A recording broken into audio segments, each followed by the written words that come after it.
জনপ্রিয় টাকি মাছ ভর্তা রেসিপি। এটা খেতে যেমন সুস্বাদু কিন্তু তৈরি করতে ভীষণ কষ্টকর।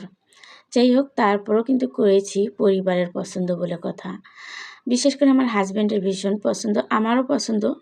কষ্ট হয় জেনে কখনো করতে চাই না, কিন্তু অনেকগুলো টাকি মাছ নিয়ে আসছে। এগুলো সব আমি একাই কেটেছি, খুব ভালোভাবে তো কেটে নিয়ে ধুয়ে পরিষ্কার করে নিয়েছি। দেখেন কতগুলো। আর এগুলো থেকে অর্ধেকটা আজ আমি ভর্তা করব।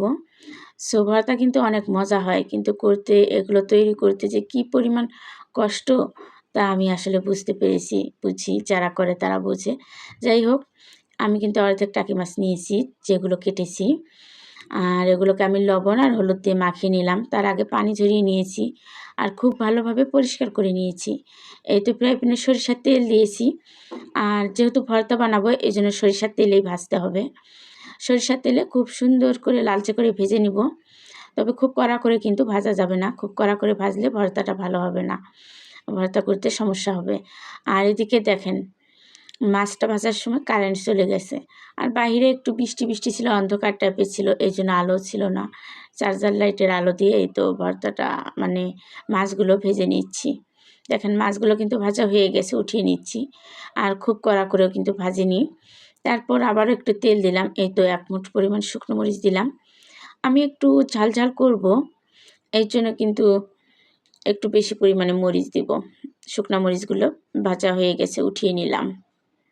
তারপরে 1 মুঠ পরিমাণ রসুন কুচি দিলাম, রসুনের কোয়া। আমি দেশি রসুন দিয়েছি, সো বড় রসুনটাও কিন্তু দেওয়া যাবে। তারপরে 1 মুঠ কাঁচামরিচ আর 1 কাপ পরিমাণ পেঁয়াজ কুচি দিলাম। এগুলোকে সুন্দর করে নরম করে ভেজে নিব, খুব ভালোভাবে ভেজে নিব। এই তো পেঁয়াজ রসুন মরিচ ভাজতে ভাজতে কিন্তু কারেন্ট চলে আসছে, এখন খুব সুন্দর আলো হয়েছে। যাই হোক, এগুলো কিন্তু ভাজা হয়ে গেছে, উঠিয়ে নিচ্ছি। আমার কণ্ঠটা কেমন হয়ে গেছে, একটু ঠান্ডা লাগছে তো। তারপর যাই হোক, এখন এই তো ভর্তা তৈরির প্রস্তুতি নিচ্ছি। একটা বাটনা নিয়েছি, আর এই বাটনা ভর্তা করলে কিন্তু অনেক সুন্দর হয় ভর্তা। একটু কষ্ট হয় ডলাডলি করতে, সো ভর্তা কিন্তু অনেক মজা হয়। এই তো টাকি মাছের আমি কাঁটাগুলো ছাড়িয়ে নিচ্ছি, খুব সুন্দরভাবে বেছে নিব। খুব কষ্টও না, একটা কাঁটা থাকে মাঝখানে, ওইটা ফেলে দিব। বাছা হয়ে গেছে কাঁটা। এখন এই তো আগে শুকনো মরিচগুলো ডলে নিব লবণ দিয়ে।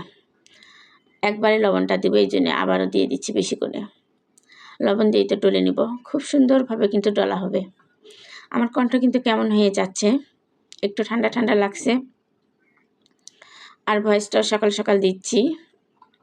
এই তো শুকনো মরিচ ডলা হওয়ার পরে পেঁয়াজ রসুন কাঁচামরিচগুলো এখন ডলে নিব একসঙ্গে, খুব সুন্দর করে ডলে নিব। একটু কষ্ট হয় ডলতে, তারপর কিন্তু খুব সুন্দর হয় ভর্তাটা এইভাবে করলে।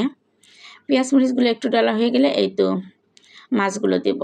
এখন মাছের সঙ্গে খুব সুন্দরভাবে ডলে নিব। একটু সময় নিয়ে কাজটা করতে হবে, তাহলে ভর্তাটা সুন্দর হবে। আর হালকা ডললেও হবে বা হাত দিয়ে ডললেও হবে। সো আমি একটু বেশি করে ডলে নেব, নয়তো বাচ্চারা পেঁয়াজ মরিচ সব খুঁটে খুঁটে ফেলে দেয়। আর ভর্তাটা সবার অনেক পছন্দ, এই জন্য বেশি করে ডলে নিলাম। কম করে ডললেও হবে, কিন্তু বেশি করে মিহি করে নিলাম একটু, বাচ্চারা যাতে কিছু না ফেলাতে পারে, সুন্দরভাবে ভাত দিয়ে খেতে পারে। যাই হোক, এই তো ভর্তা কিন্তু হয়ে গেছে, কতটা সুন্দর আর লোভনীয় হয়েছে। এখানে সরিষার তেল দিলেও হবে, যেহেতু তেল দিয়ে ভেজে নিয়েছি, আর না দিলেও হবে। তো আমি একটু দিয়ে দিলাম, তাহলে স্বাদটা বেড়ে যাবে। আর অনেক ঝাল করেছি কিন্তু, এই জন্য আরও বেশি মজা হয়েছে। আর ভর্তা যদি ঝাল না হয় তাহলে তো ভর্তার কোনো স্বাদ নেই। আর মাছ ভর্তা, শুটকি ভর্তা, রসুন ভর্তা, এগুলোতে একটু ঝাল ঝাল হলে বেশি ভালো হয়। এই তো দেখেন কতটা লোভনীয় হয়েছে। এখন ভর্তাগুলোকে উঠিয়ে রাখবো একটুখানি রেখে দিয়ে, কারণ আমি এখানে ভাত খাবো। এত সুন্দর ভর্তা বানিয়েছি, ভাত যদি না খেয়ে এখানে, তাহলে কেমন হয় বলেন তো। তো ভর্তাটা অনেক লোভনীয় হয়েছে, আর এগুলোতে কিন্তু অনেকগুলো ভাত খাওয়া যায়। আর তো ঝাল ঝাল হয়েছে। এই তো ভাত নিচ্ছি একটুখানি। আর এরকম বাটনা একটু ভাত মেখে না খেলে আসল স্বাদটা কিন্তু পাওয়াই যাবে না। ছোটোবেলায় তখন আমার মা এরকম ভর্তা বানাতো, আমরা কিন্তু বাটনায় এরকম একটু ভাত মাখিয়ে খেতাম, খুব ভালো লাগতো। সেই স্মৃতিগুলো এখনও মনে পড়ে। যাই হোক, এই তো আমিও ছোটোবেলার মতো এই তো খেয়ে নিচ্ছি, খুব মজা হয়েছে। ওয়াও, খুব টেস্ট। আর আমার কণ্ঠটা কেমন হয়ে গেছে, একটু ঠান্ডা ঠান্ডা লাগছে তো, গলাটা কেমন হয়ে গেছে। তারপরেও কিন্তু ভয়েসটা দিচ্ছি। যাই হোক, এই তো দেখে কতগুলো ভাত খেয়ে নিলাম, কত তাড়াতাড়ি। অনেক মজা হয়েছে মাশাআল্লাহ।